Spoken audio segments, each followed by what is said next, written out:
dans le prochain épisode de Demain nous appartient. Tandis que Margot part s'installer chez Kylian, Anna intègre le mouvement vegan grâce à Bart.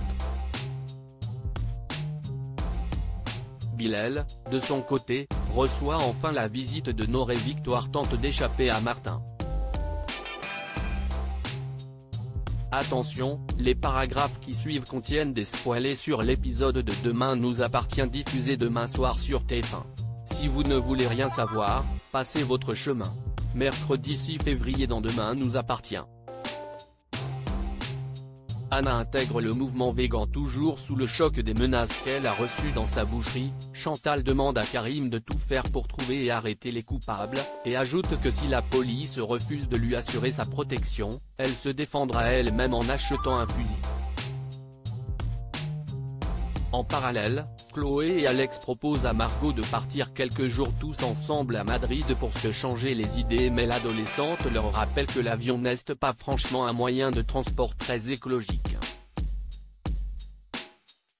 Elle reçoit ensuite un SMS de Kylian, qui lui annonce qu'il a été relâché par la police, et se précipite pour aller le rejoindre, contre l'avis de sa famille d'accueil, qui n'a plus aucune influence sur elle. Margot demande alors à Kylian si elle peut s'installer chez lui et le jeune activiste accepte immédiatement. Un peu plus tard, alors qu'ils sont au lit et que Kylian lui parle de sa grande-tante qui souffre de la maladie d'Alzheimer, comme sa grand-mère, Margot trouve le second téléphone portable de Kylian et commence à lui poser des questions. Ce qui ne plaît pas au jeune homme qui refuse de lui donner le numéro du portable et lui demande de ne pas insister. Plus tard, Bart aide Anna, qui souhaite ouvrir un blog sur le combat des militants véganes, à infiltrer le groupe de Kylian. Mais Anna réalise que certaines actions sont potentiellement dangereuses, surtout pour une mineure comme Margot, et assure à Karim, Chloé, et Alex qu'elle va veiller sur elle. Kylian, quant à lui, finit par passer un coup de fil au mystérieux inconnu qui tire les ficelles derrière les récentes agressions qu'il a commises et lui annonce qu'il a décidé de tout arrêter et qu'il refuse de s'en prendre à Chantal. Victoire tente d'échapper à Martin. Victoire, qui n'a toujours pas parlé de sa relation avec Georges à matin, reçoit une visite surprise de ce dernier qui souhaite l'inviter à dîner le soir même. Elle prétend alors qu'elle est de garde et lui laisse espérer qu'ils se verront peut-être ce week-end. Au commissariat, Martin demande à Georges s'il ne trouve pas Victoire étrange ces temps-ci et le jeune flic fait comme s'il ne savait rien. Plus tard dans la journée, alors que Georges et Victoire sont au lit, Lucie rentre plus tôt que prévu de Lisbonne et Georges est obligé de se cacher dans le placard de la chambre de Victoire pendant que Lucie raconte à son ami à quel point Fred a été insupportable durant ses vacances de l'enfer.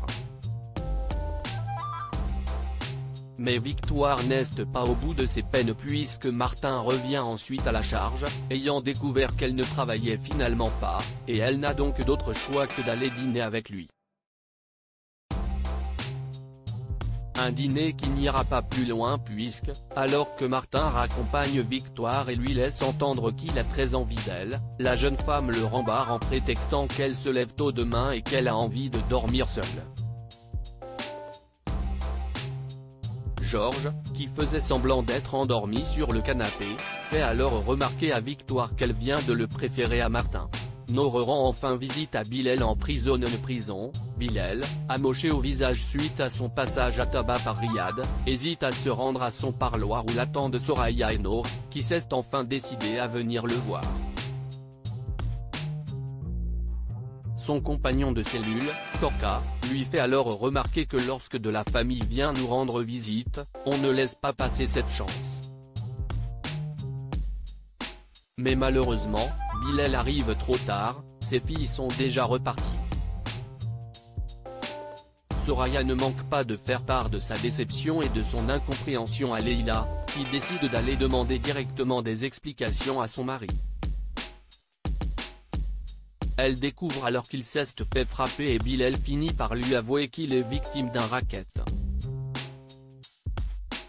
mais il lui fait promettre de ne rien dire aux filles. Une fois le parloir terminé, Riyad revient à la charge et le menace à nouveau, mais heureusement Korka intervient et fait comprendre par la force à Riyad qu'il n'a pas intérêt à s'en prendre de nouveau à Bilal.